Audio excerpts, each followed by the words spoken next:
Meantime, political change is underway in the new Egypt, but its economy is at a virtual standstill. The unrest that unseated Hosni Mubarak from office has also frightened off tourists and choked off that key part of the Egyptian economy.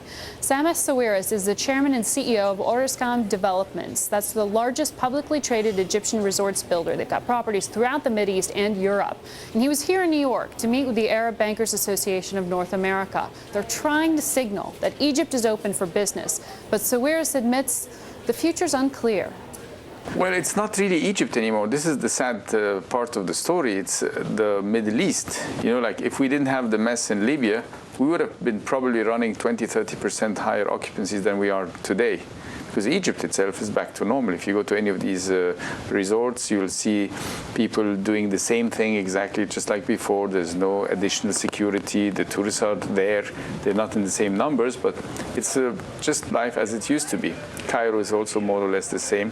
I mean, I have some understanding for bankers when they start saying, guys, we can't work right now because we don't know if the project for the factory that you're presenting really has a land title that would be respected. Unless there was a crime committed, regardless of the quality of the negotiations the previous governments did with the different investors, it would be ridiculous to revisit these contracts just because somebody thinks they could have gotten a better deal. You think that the prosecutor is not informed as to the impact of making an accusation like that? Well, if we play by the street, then we're not going to move forward.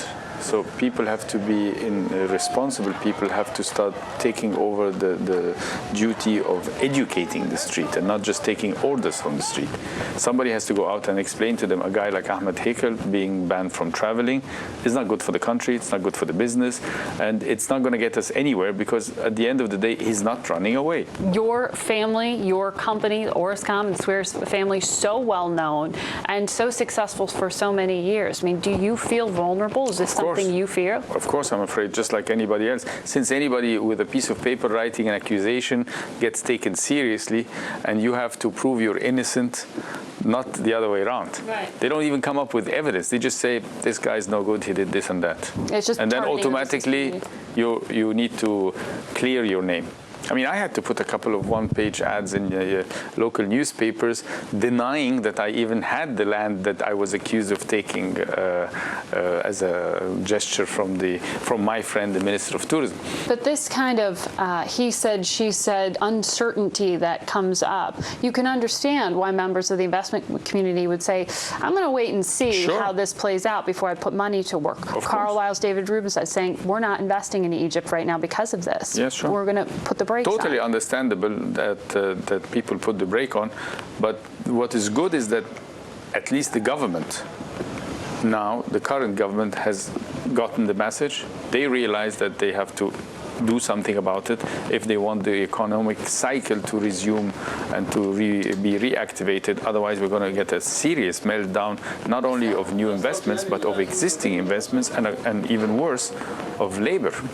And we will have much more labor unrest if this continues. But you look back at IMF reports and you have the Mubarak regime's efforts to liberalize the economy being praised for creating growth and for creating wealth. What went wrong? Why didn't that trickle down? And how do you get that right this time? No, I think there was too much praise for a job badly done, and you cannot just look at the numbers. The problem is that you look on the outside, the numbers look good, but the actual effort of the government to direct some of this growth to the masses in the public, among the public, was really not there.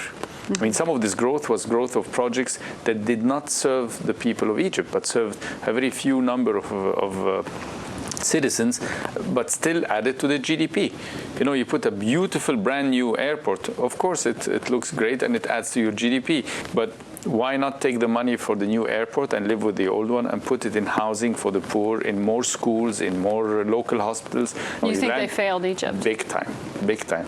And they took us back 10–15 years by allowing so much credit to government entities to execute projects that they had no clue about, which would have been much better left to private sector, international competition, and people coming to do these things so that they take these credits and put them in what the country really needs. I mean, the people in the country really needs, which is more schools, more hospitals, and more social security measures. Should the U.S. forgive, what is it, $3.5 billion or more in Egyptian debt? Should that be forgiven? Oh, I think so, because a lot of it was wasted, and therefore it should not be collected from the poor people again, because who's going to pay it? It's the people, really the masses.